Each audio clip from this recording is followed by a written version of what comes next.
Nous avons délibérément évité de divulguer dans l'espace public et les médias les détails du processus de Luanda, par respect pour le médiateur et les vies humaines en jeu afin de garantir la sérénité des négociations.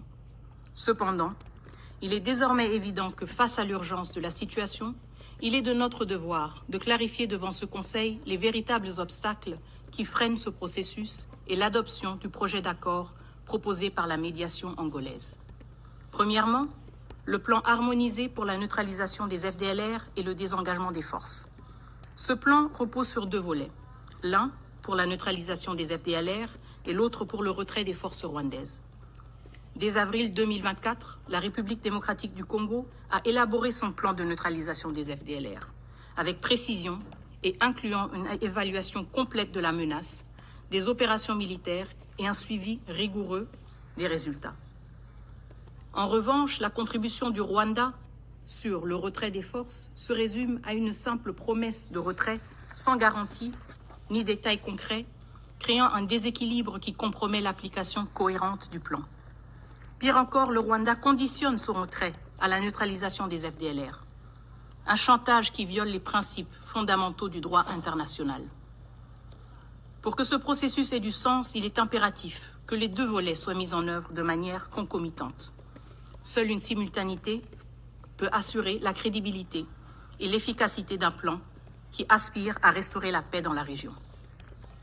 Deuxièmement, le Rwanda rejette toute clause de responsabilité dans un éventuel accord de paix, ce qui soulève de graves interrogations sur la sincérité de son engagement envers la paix. En République démocratique du Congo, nous acceptons pleinement d'être tenus responsables de nos actes, car le principe de responsabilité est le socle de toute résolution de conflit.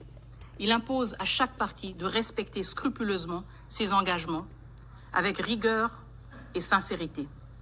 Lorsqu'un accord est violé, le principe commande des conséquences claires et sans équivoque, qu'il s'agisse de sanctions ou de poursuites judiciaires, pour que justice et droit international ne soient pas de simples mots, mais des réalités.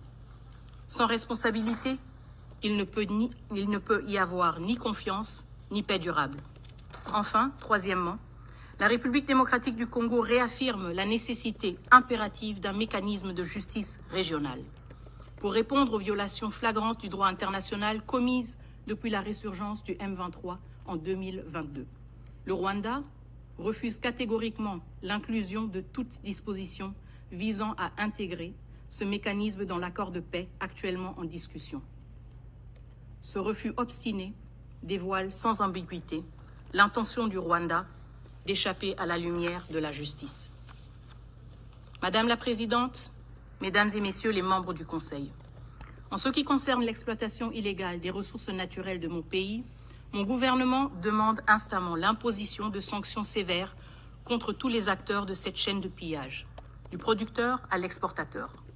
Nous appelons également à la mise en place d'un mécanisme similaire au processus de Kimberley pour gérer l'or provenant des zones de conflit afin de mettre un terme à cette économie parallèle qui alimente la violence. Mon gouvernement, qui souscrit aux recommandations de l'atelier de Khartoum du 2 septembre 2021 sur les ressources naturelles dans la région des Grands Lacs, est prêt à participer activement aux discussions pour la mise en place d'un tel processus afin d'éradiquer ce fléau. Enfin, je tiens à saluer l'initiative de la réunion du 1er octobre 2024 aux Nations Unies visant à accélérer l'opérationnalisation du programme de désarmement, démobilisation, relèvement communautaire et stabilisation, PDDRCS en sigle, pour la réinsertion des éléments des groupes armés. Nous réitérons notre appel à un soutien substantiel pour ce programme, face aux défis proposés par les groupes armés étrangers. Il est essentiel que chaque pays de la région prenne ses responsabilités, comme le fait la République démocratique du Congo, en mettant en place des mécanismes nationaux pour gérer les groupes armés sur leur propre territoire, afin qu'ils retournent dans leur pays d'origine et libèrent ainsi la République démocratique du Congo, et en particulier sa population civile, d'un fardeau porté trop longtemps. Nous demandons également que ce Conseil charge l'envoyé spécial du secrétaire général pour la région des Grands Lacs de fournir un rapport circonstancié sur cette question précise. Madame la Présidente, distingués membres du Conseil, La République démocratique du Congo est une nation éprise de paix. Nous avons fait le choix du dialogue, le choix du multilatéralisme et le choix du respect du droit international. Mais nous ne pouvons accepter que notre souveraineté et notre intégrité territoriale soient sacrifiées sur l'autel de l'inaction et de l'impunité. Nous appelons ce Conseil à prendre de mesures fermes en imposant des sanctions ciblées contre les individus rwandais au sommet de la chaîne de commandement impliqués dans le soutien au M23. Les rapports que nous avons tous sous les yeux mettent en lumière leur rôle direct dans les attaques contre le territoire congolais, y compris sur des camps de déplacés internes et leur coordination avec des groupes armés.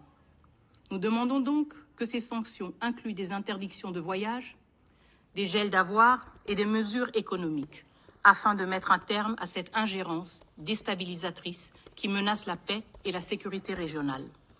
Le Conseil de sécurité doit réaffirmer avec force les principes fondamentaux qui constituent le socle de notre patrimoine du multilatéralisme: la justice, la redevabilité et la paix. Je vous remercie. Je remercie la représentante de la RDC et je passe maintenant la parole au représentant